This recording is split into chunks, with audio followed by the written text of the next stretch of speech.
My husband and I came to buy a condo from a foreign owner. I kept quiet, pretending I didn't understand a single word of German. Then I heard one sentence and froze, unable to believe what I'd just heard. Welcome to the Betty Stories channel. Before we begin, please leave a comment telling us where you're watching from. We truly love reading them. We hope you enjoy listening to this captivating story. Kesha gently closed the bedroom door and pulled out a worn textbook hidden beneath a pile of bed linens. The pages were filled with her neat handwriting, colorful bookmarks sticking out at different places. She switched on the desk lamp, turning the light low so it wouldn't be visible from under the door, and opened her notebook. In the living room. The TV was blaring.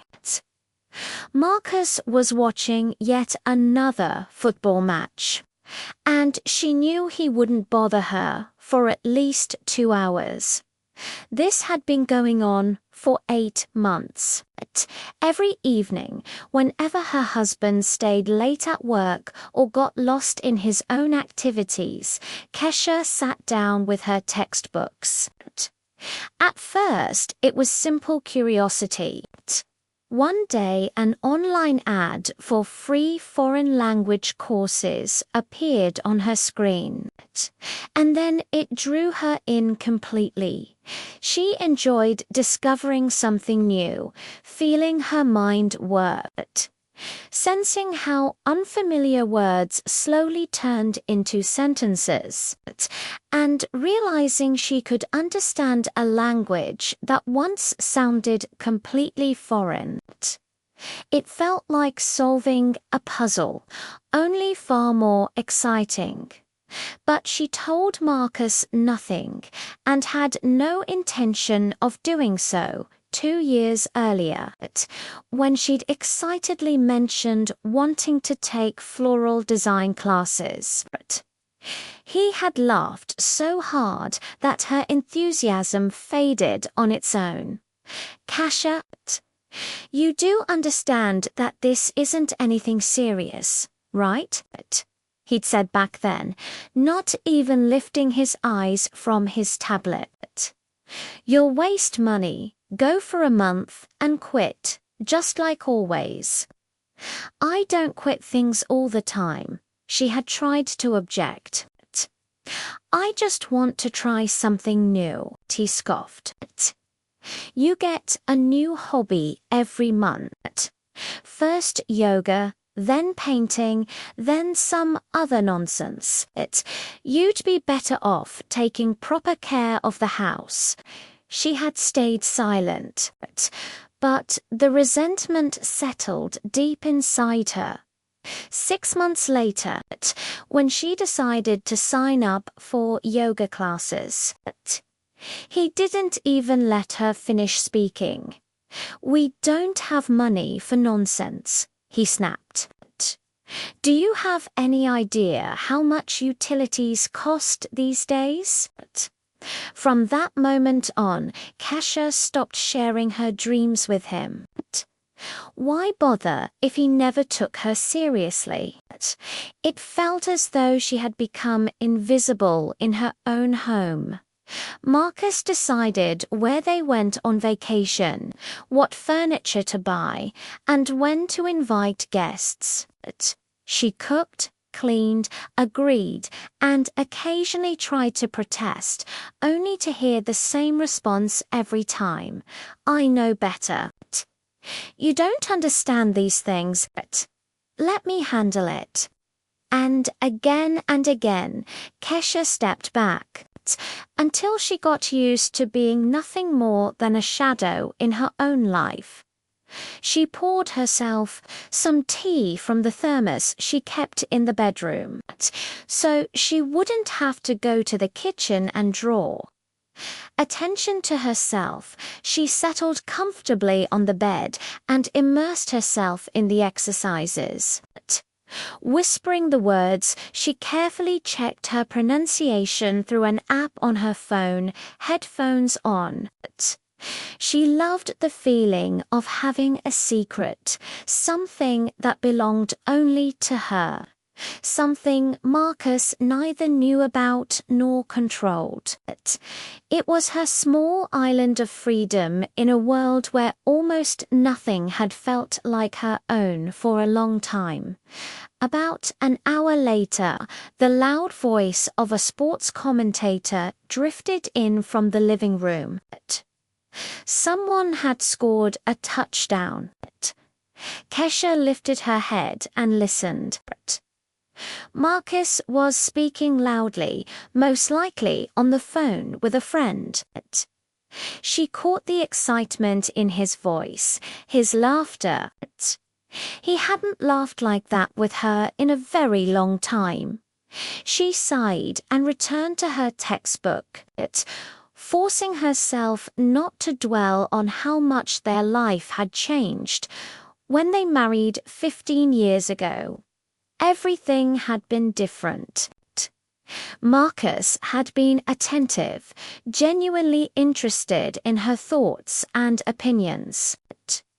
Together they dreamed about the future, took evening walks hand in hand, made plans, and laughed over the smallest things. He called her his sunshine and said she was the best thing that had ever happened to him. Kasha believed him.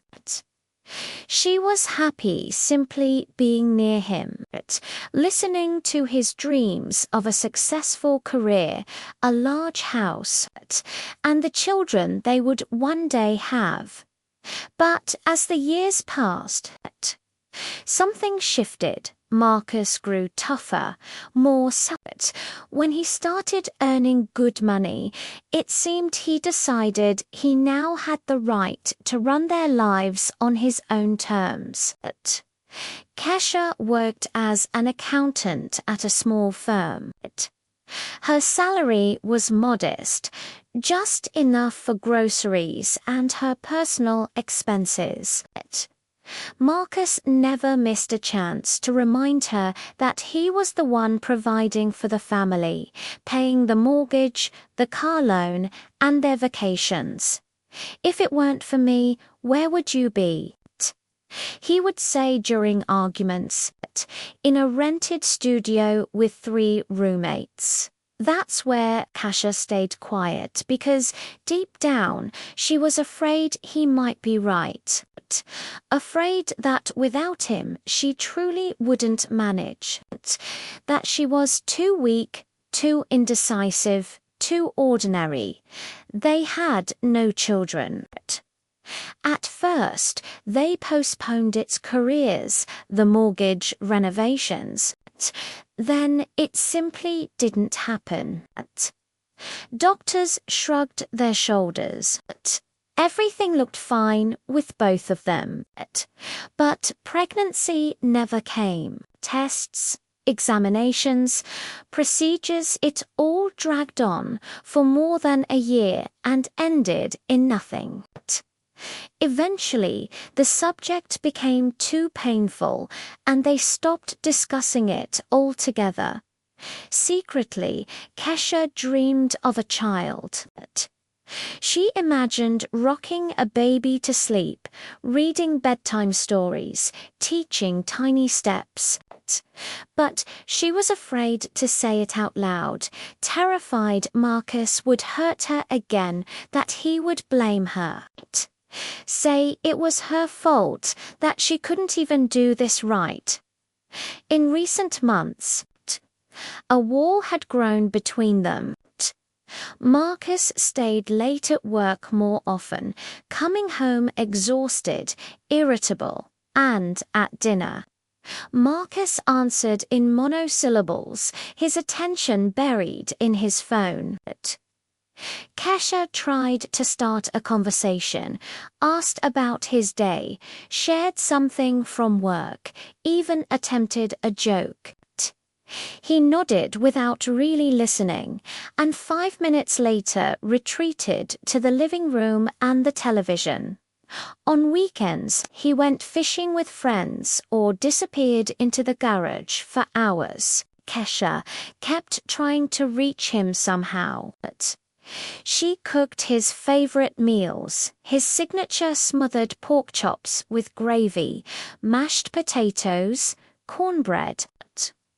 She suggested doing something together, going to the movies, taking a walk, spending time in the park. But he always refused. "I'm tired, Kesha. For God's sake, let me rest." You have no idea what it's like to grind all week and then still be expected to entertain you. And once again, she withdrew. She washed the dishes, cleaned the apartment, stood by the window watching passers-by, wondering when everything had gone wrong.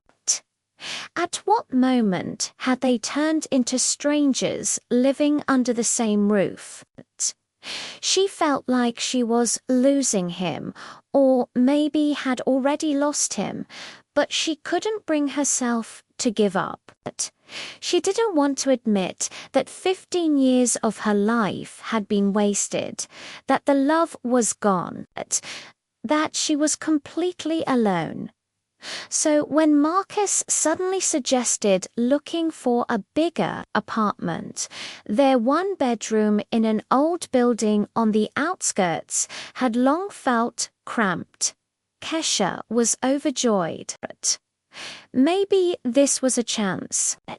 Maybe a shared project, a common goal, could bring them closer and revive what they once had. A new condo, a new environment, a new chapter of life. Maybe everything would finally work out. They began browsing listings, or rather, Marcus did. She sat beside him on the sofa nodding. He showed her options on his tablet, and she timidly shared her thoughts, whether she liked the layout, if the windows were well placed, whether the kitchen looked convenient. But he rarely took her opinions into account. Too far from the subway, he would dismiss one. "This one's too expensive. Not in our budget. Bad neighborhood." Nothing but trouble there. Do you even understand this stuff? Eventually, Kesha stopped arguing. She sat quietly, staring at the screen, lost in her own thoughts. Weeks of searching turned into a month. They went to viewings on weekends, at first with enthusiasm, then more and more resigned. Every time, something was wrong. The layout was awkward. The neighbors were noisy. The building was too old. No parking in the courtyard. The price was too high. Marcus was never satisfied, picking apart minor details, arguing with realtors. Kesha grew tired of the endless running around, of his constant irritation, of the overwhelming sense of pointlessness. Sometimes it seemed to her that he was deliberately finding flaws just to avoid buying anything, to delay the moment. Why? She didn't understand. Then one evening, as she sat on the bed with her textbooks, practicing another grammar exercise, Marcus suddenly burst into the bedroom. He didn't knock. He flung the door open. Kesha startled and barely managed to snap her notebook shut, sliding it under her pillow. Her heart raced. What if he noticed? "Kesha, look." He shoved his phone toward her, completely ignoring her confusion. "This is it. A 3-bedroom, 1,200 square feet, good neighborhood, reasonable price.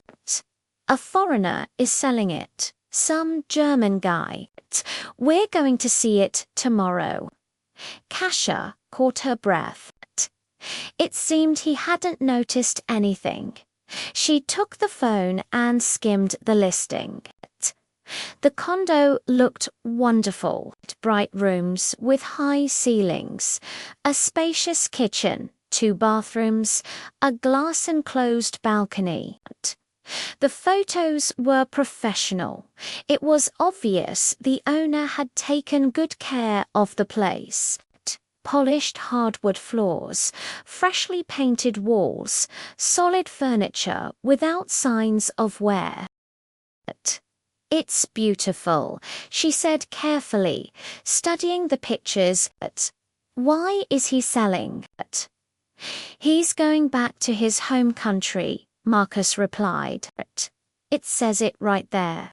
Marcus took the phone back as if she had been staring at the listing for too long. He lived here for several years for work. His contract ended, so he's going back home. I already contacted him and set up a viewing for tomorrow at 11 in the morning. Will you come? Of course. Kasia answered, Good. I really hope this one works out. I'm exhausted from running around every weekend, Marcus said, stretching and yawning. All right, I'm going to finish watching the game. Why are you still sitting here? Just reading a little before bed.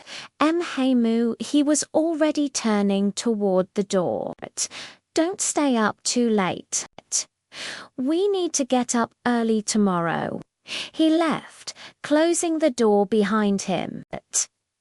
Kasia remained sitting on the bed, staring at nothing. A German, a foreigner. Something stirred inside her.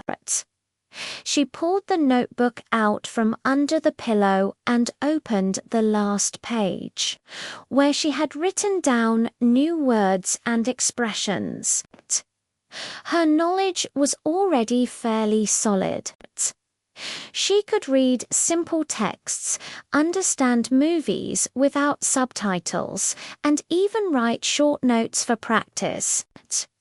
Her online instructor often praised her progress, saying she had good pronunciation and a natural feel for the language. What if the thought appeared suddenly, crazy, yet strangely tempting. What if, during the meeting with the seller, she said nothing? What if she pretended not to understand a single word? Marcus would definitely speak to the German in his native language. He loved bragging about how much his conversational skills had improved after business trips to Europe. He had been to Berlin and Munich several times, negotiated with partners, signed contracts, and then she would hear everything. Without filters, without translations, everything Marcus might choose not to tell her. Why did she need this? Kasia couldn't fully explain it to herself. Something inside her insisted it was necessary. A vague anxiety, intuition, a sixth sense. Call it whatever you want. Maybe she wanted to find out whether Marcus was honest with her. Maybe she was simply tired of being excluded from every decision and wanted to know the truth at least once. Not the version he chose to present, or maybe she just wanted to use her secret knowledge just once. Prove to herself that she wasn't as simple and helpless as he believed. She went to bed but couldn't fall asleep for a long time. Marcus snored beside her, sprawled across 3/4 of the bed. As usual, Kesha lay on the very edge, afraid to move and wake him. When he didn't get enough sleep, he became especially irritable. She stared into the darkness, thinking about tomorrow. Excitement mixed with anxiety. What would she hear? And would she be ready for it? What if it turned out to be something terrible, something after which she could never return to her old life? But my old life is already unbearable, she thought. What could be worse than feeling unwanted, invisible, useless every single day? In the morning, they left early. The condo was located across the city in a new upscale neighborhood. Marcus drove in silence, focused on the road, occasionally muttering complaints about traffic and how no one seemed to know how to drive properly. Kesha stared out the window at the passing buildings, replaying possible conversations in her mind. She was scared. What if she didn't understand everything in a real, live conversation? What if she got confused and gave herself away?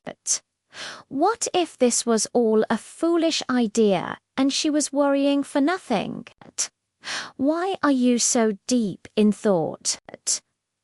Marcus suddenly asked, glancing at her at a traffic light. You look upset. Don't tell me you already dislike the apartment. No, I like it, Kesha replied quickly. I'm just thinking, what if something goes wrong again? Don't stress. It's a solid option. I checked everything, the documents, the history.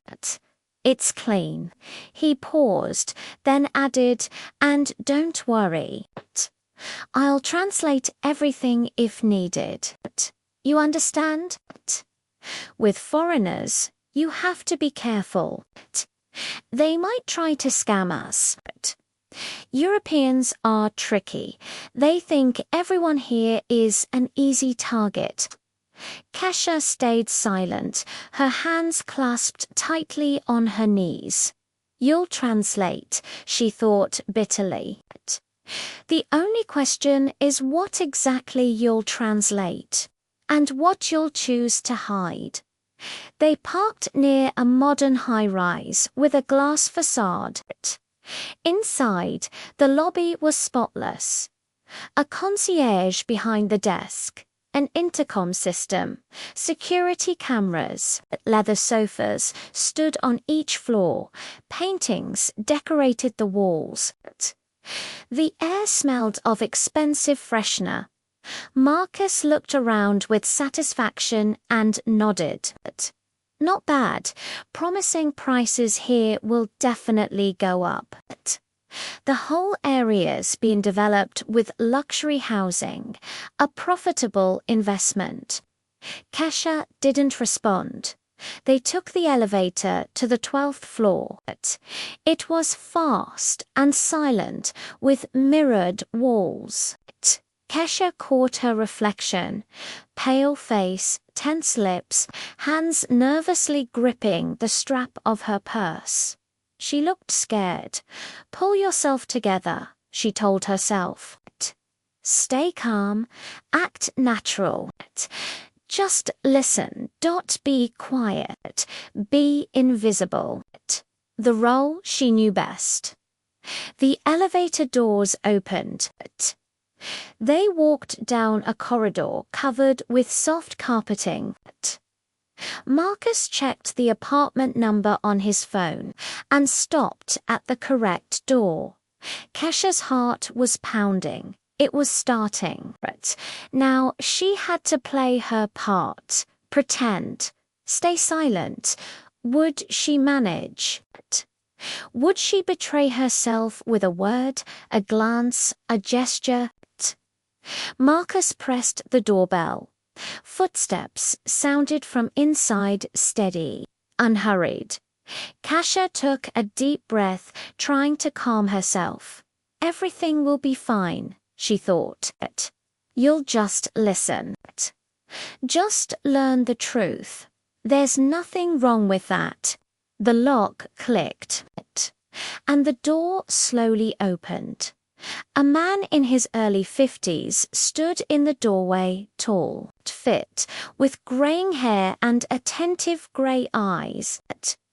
He wore a light-coloured shirt and dark trousers, looking neat, calm, and welcoming. He smiled and extended his hand to Marcus Kurt Weber.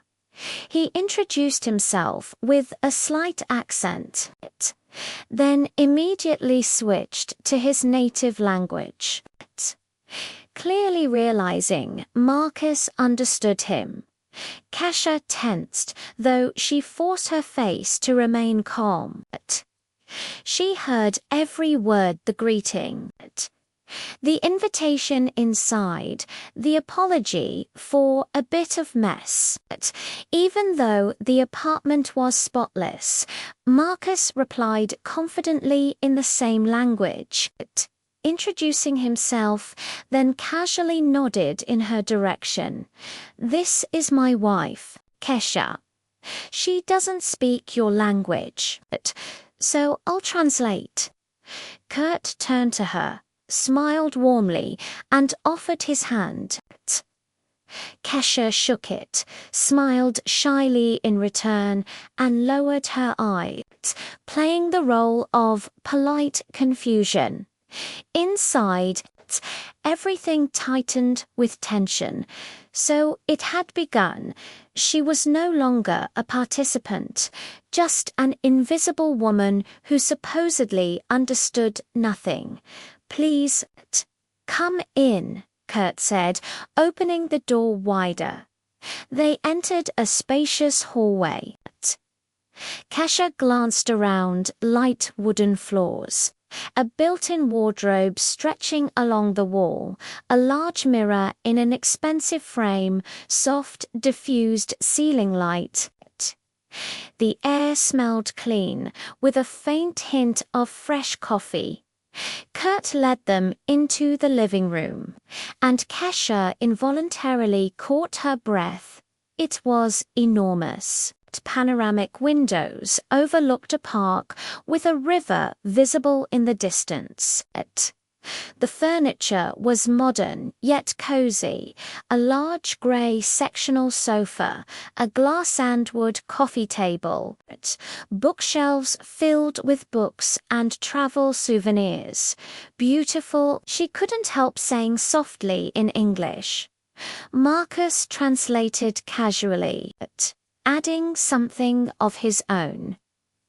Kasia listened carefully and felt a slight chill. She's impressed, Marcus told Kurt. But we'll still see if it's worth the money. Kurt laughed and nodded, then continued showing them around. They moved slowly through the apartment. The bedroom with a large bed and a walk-in closet. A smaller second bedroom Kurt used as an office. The studio-style kitchen with marble countertops and modern appliances. Kurt explained details about the apartment. The building. The neighborhood. Marcus translated selectively. When Kurt mentioned the excellent building management that resolved issues quickly, Marcus told Kasia the management company is average, but tolerable. When Kurt said the neighbors were quiet, educated people, professors, doctors, business owners, Marcus shrugged. Just regular neighbors. No problems.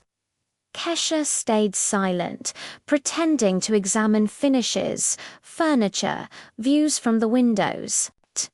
But confusion grew inside her.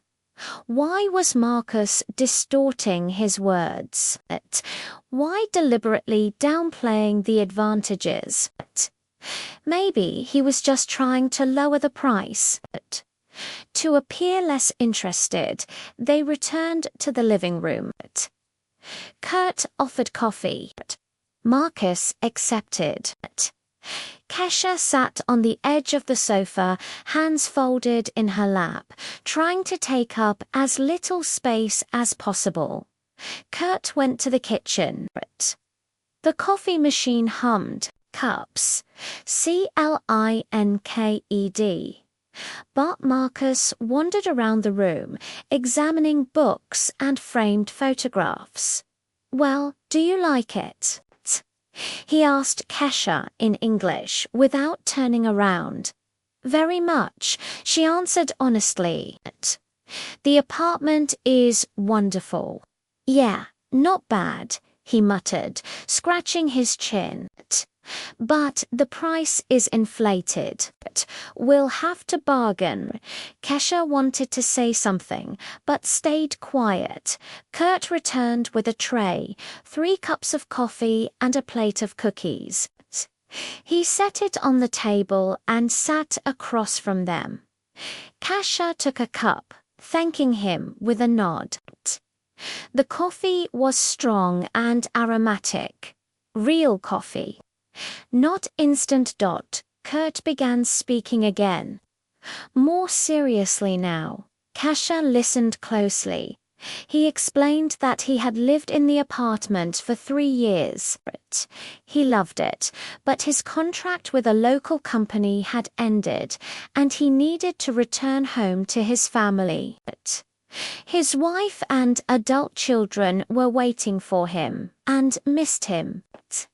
He spoke warmly, with quiet regret, saying it was difficult to part with the place.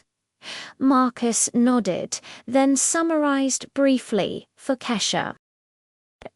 "He's leaving for work. Contract ended." Kesha felt a sting. Why didn't he mention the family, the sadness?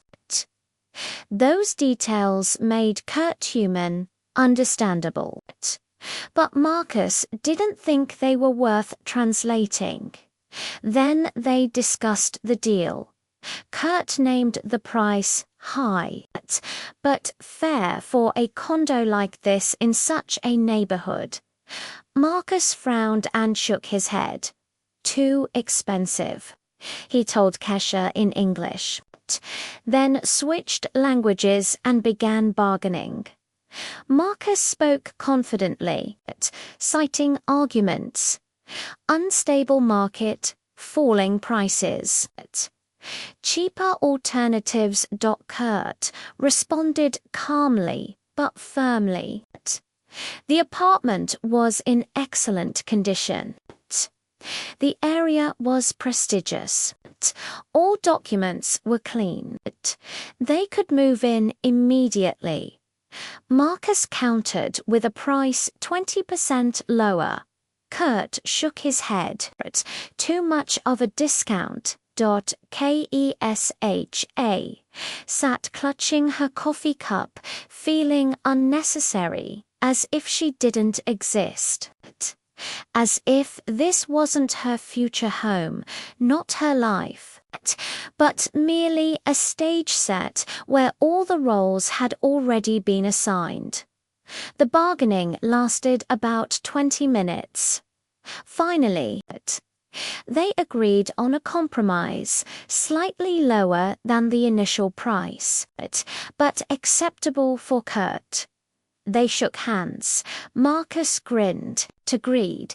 He told Kesha, "Got a good discount. See, you just need to know how to talk to them. They soften up once they realize you're not a sucker." Kesha smiled faintly. Then Kurt said something, and she straightened, listening. He suggested discussing formalities, the closing date, required documents. How best to structure the contract? Marcus nodded in agreement. You understand, Kurt began, addressing Marcus, and Kesha froze. Deals like this are better structured simply. Less paperwork, fewer tax implications in my country. I can help with the documents. I have a notary contact. Everything can be done quickly and cleanly. Marcus leaned forward. What do you suggest? Well, Kurt said calmly, as if discussing the weather, you can register everything under one owner. It's easier for the bank and filings. You can always sort things out within the family later if you want to add your wife. Kesha felt ice spread through her body. One owner, Marcus's name, not hers. I did it that way myself, Kurt continued. First, everything under my name, then later I distributed shares. Convenient, practical. Kesha gripped the cup so tightly her knuckles turned white. Marcus paused, then slowly nodded. That actually makes sense, he said. Why complicate things? I'll think about it. Of course, it's your decision, Kurt replied. Just sharing experience. I can send you the notary's contact. Yes, please do. Kesha sat perfectly still. Marcus hadn't translated a single word. He acted as if nothing important had been said. Continued chatting about renovations, furniture, what would stay and what Kurt would take with him. She looked at her husband relaxed, confident, leaning back on the sofa, gesturing casually. Meanwhile, the ground seemed to disappear beneath her feet. Was he really planning to register the apartment only in his name? Hide it from her. Tell her later that it was simpler, that her name would be added eventually, and then never do it. Thoughts raced, one more frightening than the last. Maybe she was overreacting. Maybe he truly planned to fix everything later. But then why hide it? Why not discuss it? She bit her lip, fighting tears. Not here. Not now. She had to endure until the end of the meeting. The conversation went on for another 40 minutes. Appraisals, document checks, move-out dates. Kurt remained professional and polite. Marcus firm and businesslike. Kesha finished her no cold coffee mechanically, feeling an icy emptiness grow inside her with every passing minute. Then Kurt opened a laptop and showed Marcus a preliminary agreement. They leaned over the screen together. Marcus asked questions. Kurt answered. Two men deciding her future. She was just part of the furniture at one point. Kurt looked up and studied her carefully. Kesha lowered her eyes, but felt his gaze linger.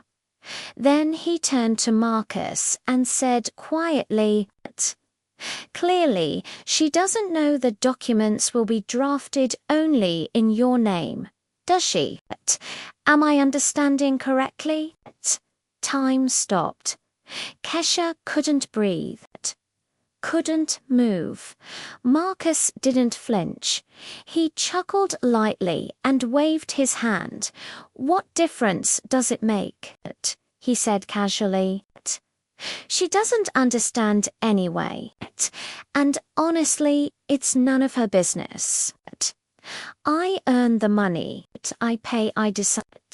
She just lives and enjoys what I provide. Kurt nodded, though a flicker of doubt crossed his face. He said nothing and returned to the screen. Inside Kesha, everything exploded. Shock, pain, rage, despair, all twisted together into a lump lodged in her throat. She doesn't understand. It's none of her business. Just lives and enjoys. That's who she was to him. Not a wife, not a partner, not even an equal human being, but something to be maintained, fed, housed, without a voice. 15 years of marriage. 15 years of cooking, cleaning, supporting him, enduring his moods, his neglect, his condescension, for 15 years. She had hoped he would change, that things would somehow work out, that they would become close again. And he hadn't even thought it necessary to tell her that the condo, their condo, would be registered in his name only. She clenched her teeth so hard her jaw ached, but she didn't show it. She continued to sit quietly, submissively, unnoticed, exactly as he was used to, exactly as he expected from her. The meeting came to an end. Marcus and Kurt exchanged phone numbers and agreed to talk in a few days to schedule the meeting with the notary. Kurt remained polite and courteous, walked them to the door, shook Marcus's hand again, and nodded to Kesha with a friendly smile. They rode down in the elevator in silence. Marcus hummed under his breath, clearly satisfied. Outside, the sun was shining brightly. The air was warm, fresh with spring. People strolled along the paths. Children played on a nearby playground. An ordinary day, ordinary life. Kesha walked beside her husband, feeling as if she had slipped into some parallel reality. Everything looked normal, but inside her, a hurricane was raging. They got into the car. Marcus started the engine and turned on upbeat pop music. "Well, Kesha, nice place, right?" he said as he pulled out of the parking lot. "I told you we'd find a decent option." This German guy turned out to be reasonable, not like those penny pinchers we saw before. Dropped the price without a fight. I did well, didn't I? Kasia stared out the window. Inside, she was boiling, but when she spoke, her voice sounded calm, almost indifferent. "Yes, nice apartment. See?" Marcus tapped his fingers against the steering wheel in rhythm with the music. "In a week we'll sign the preliminary agreement, put down the deposit, and it's basically done. In a month and a half, maybe 2, we'll move in. You can start thinking about renovations if you want, although everything looks great already. In my opinion, MHM was all Kesha managed." Marcus noticed nothing. He kept talking about the condo, about how lucky they were, about how relieved he was that this issue would finally be resolved. Kasia heard him only vaguely. Her mind kept replaying the words she had heard in Kurt's apartment. "The documents will be drafted only in your name." She doesn't understand. None of her business. Each phrase cut like a knife. For years, she had lived in the illusion that they were a family, that they were a team, that he cared about her. In reality, he had kept her like a convenient housekeeper, someone who didn't argue, didn't demand, didn't interfere. Nausea rose in her throat. She closed her eyes briefly, forcing herself to breathe. Don't cry. Don't show weakness. Think. Decide what to do next. They arrived home. Marcus immediately dropped onto the sofa and turned on the TV. Kesha went to the kitchen, poured herself a glass of water, and drank it in one gulp. Her hands were shaking. She placed the glass in the sink and leaned against the counter, staring out at the grey courtyards below. What now? If she asked him directly why he wanted the apartment in his name, he would surely find a smooth explanation. Say, it was easier for taxes. Say they'd fix it later. Say she didn't understand these things and shouldn't worry, and she would probably believe him, because it was terrifying to admit that the man she had lived with for half her life wasn't who she thought he was. But now she knew the truth. She had heard his words, his tone, his attitude. She doesn't understand. He hadn't even tried to hide the contempt because he was certain she would never hear it. Kesha straightened. No. Enough. Enough being convenient. Enough being quiet and submissive. Enough closing her eyes and hoping everything would magically fix itself. She walked back into the living room. Marcus was watching a talk show, laughing at the host's jokes. Kesh. I stopped in the doorway and looked at him. This man had planned to deceive her, to leave her without any legal security, to make her completely dependent on him, and believed she would never even find out. Marcus, she said, he didn't take his eyes off the screen. Later, Kesha, can't you see I'm busy? Before, she would have retreated, walked away, stayed silent, but not now. Not today. No, she said firmly. He turned toward her, surprised. There was a firmness in her voice he had likely never heard before. What's wrong with you? He frowned. Did something happen? Something did happen. Kesha took a step into the room. Tell me, whose name are you planning to put on the deed? He blinked, clearly caught off guard. Both of ours. Obviously. Why a lie? A blatant lie. What are you talking about? He added. Kesh. I looked him straight in the eyes. Her heart was pounding so loudly she thought it might burst. It was terrifying to confront him, to not back down, but she had already crossed the line.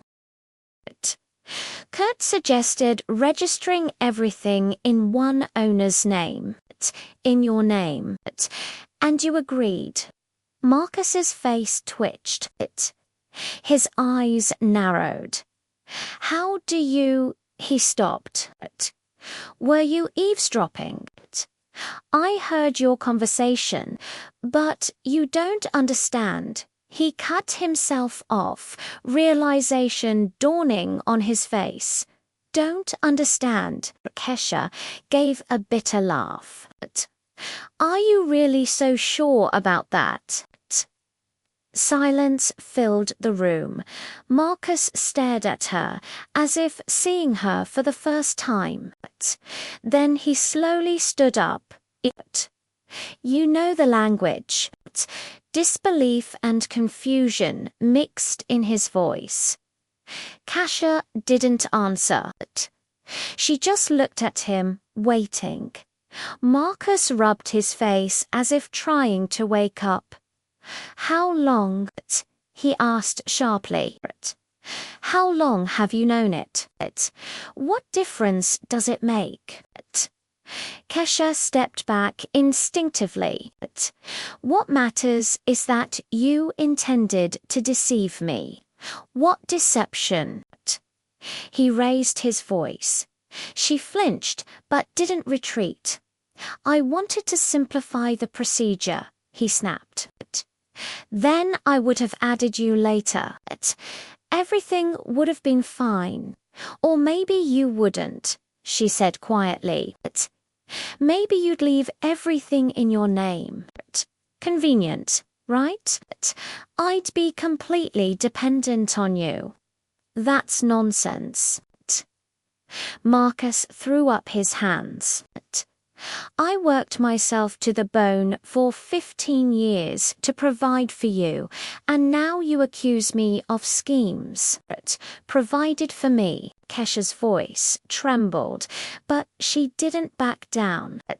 And what did I do all these years? Lie on the couch. I worked. I ran the household. I endured your neglect. What neglect? He interrupted, stepping closer. I treated you normally. I provided. I cared. Something finally broke inside her.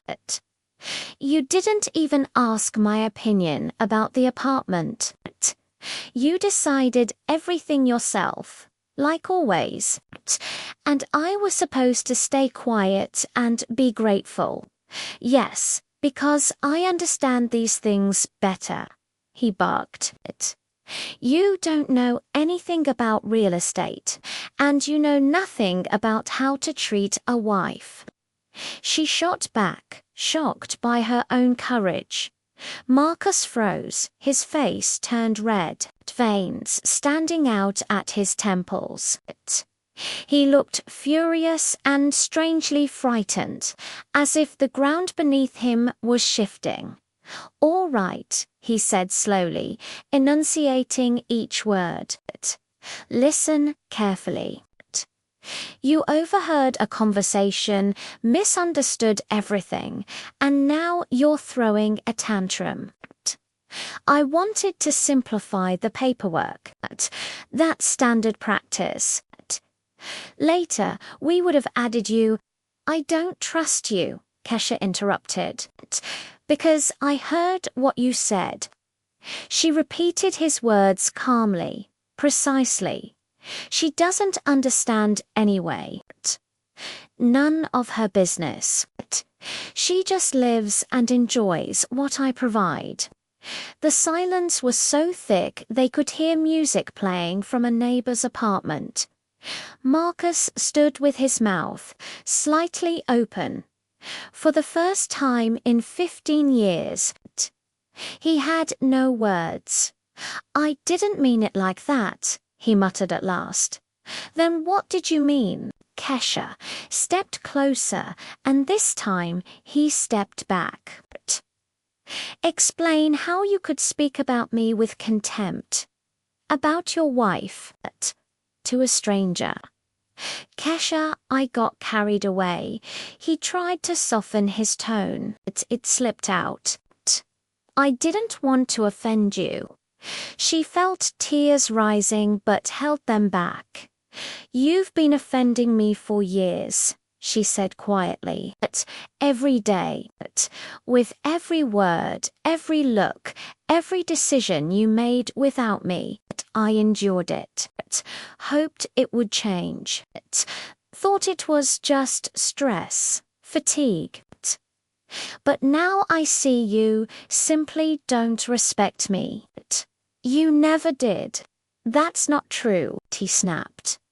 Then why didn't you tell me about the deed? Her voice rose.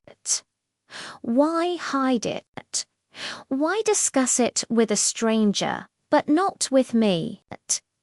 Marcus paced the room like a trapped animal, then stopped abruptly. And why did you even learn the language? He asked sharply. Why hide it? Maybe you have secrets too. Kesha stared at him, stunned. I didn't hide it, she said more quietly. I just didn't tell you because I knew you'd laugh. Like you laughed at floral design, at yoga, at everything that mattered to me. You're exaggerating. He waved it off. I just told the truth. You start things and quit. I quit because you killed any desire in me. Kesha shouted, startling herself. Every time I tried something new, you said it was stupid, pointless, useless. You convinced me I was incapable of anything. And I believed you. I never said that. Marcus objected, his voice uncertain. Maybe not in those words. But that was always the meaning. She hugged herself as if cold. You know what's the scariest part? I started believing I deserved this, that I should be grateful you stayed with me at all, that without you I was nothing. Marcus stared at the floor. Totcher waited for denial, for reassurance, but he said nothing. Say something, she asked quietly. He raised his head.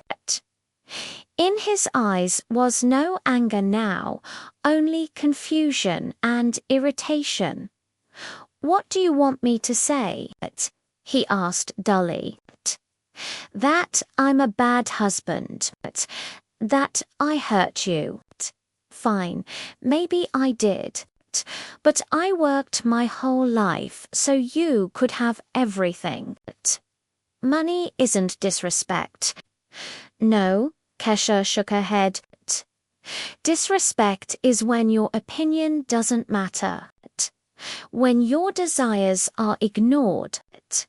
When you're discussed behind your back with contempt. She took a breath. How long are we going to keep living like this? About this? He exploded again. I already explained it. It slipped out. Kurt asked directly. I answered without thinking. Without thinking. Kesha smiled bitterly. When people speak without thinking, they say the truth. What they really think. And you showed me exactly what you think of me. Marcus clenched his fists. For a brief moment, Kesha was afraid, what if he hits me? But instead, he turned away and walked to the window, staring down at the street. You're exaggerating, he said, without looking at her, making a mountain out of a molehill. I'm a good husband. I support the family. I own drink. I don't cheat. Plenty of women in your place would be happy. Many women in my place would have left long ago. Kesha replied quietly. He turned sharply. Something dangerous flashed in his eyes. What did you say? I said many women in my place would have left long ago. She repeated slowly and clearly. With every word, she felt herself growing stronger. Because living with someone who doesn't respect you, who sees you as a burden, is unbearable. Are you threatening me with divorce? Marcus stepped toward her, his face twisted seriously over one phrase you eavesdropped on. Not over one phrase. Kesha shook her head. Over 15 years in which I was invisible in my own home. Over the fact that you planned to leave me without a roof over my head. Over the fact that even now you don't understand what you did wrong. I didn't deprive you of anything. He shouted. I just wanted to simplify the paperwork. You wanted to deceive me. Kesha shouted back, her voice breaking. Because you thought I was stupid. That I wouldn't notice. That I wouldn't understand. Because you're used to me staying silent and agreeing with everything. They stood facing each other, breathing heavily, both at the edge. Outside, a car horn blared. Children shouted in the courtyard. Life went on while theirs was falling apart. I don't understand what's happening, Marcus muttered at last. For the first time in the entire conversation, his voice sounded confused, almost helpless. We lived normally. Everything was fine. Where did all this come from? Everything was fine for you, Kesha said quietly. For me, no. Not for a long time. I just stayed silent, endured, hoped. For what? He asked tiredly. That you would notice me. Tears finally broke through, and she didn't stop them. That you would remember who I was when we met. That you would love me again. But you stopped loving me a long time ago. I just didn't want to admit it. Marcus stood in silence. His face slowly changed, anger drained away, leaving something else behind. Fatigue, guilt, emptiness. Maybe you're right, he said finally. The words sounded like a verdict. I don't know. I'm tired, Kesha. Tired of work, of problems, of everything. And you were always in the background. Familiar, convenient. I didn't think you were unhappy. I thought everything suited you. Nothing suited me, she whispered. You just never asked. He nodded, sat heavily on the sofa, and buried his face in his hands. Kesha stood in the middle of the room, unsure of what to do next. There was no strength left to scream or cry. Only emptiness and a strange clarity. What now? Marcus asked without lifting his head. I don't know, she answered honestly. But we're not buying the apartment. Not from Kurt, and not the way you wanted. He looked up. So the deal is off. Yes. Her voice was firm. I won't agree to a purchase that's registered only in your name. And I need time to think about us, about whether there's any point in continuing. You want a divorce, he said flatly. I don't know what I want. Kesha walked to the window and looked out at the playground, the benches, the ordinary life outside. I just know I can't live like this anymore, and what will you do? Mockery crept into his voice. Leave. Rent some hole on the outskirts on your salary.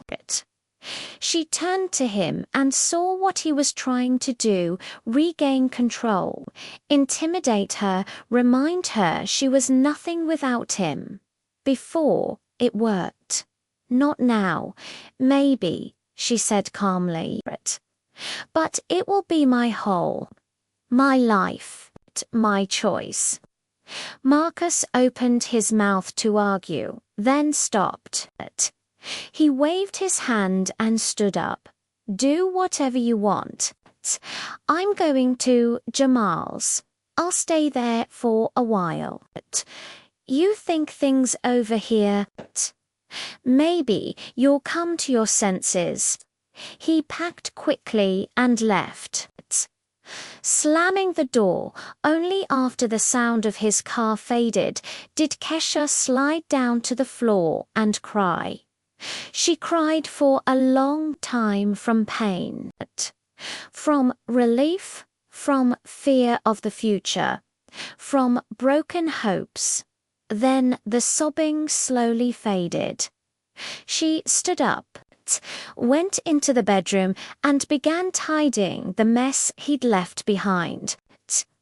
Then she took her notebook and textbook from their hiding place and opened to a clean page.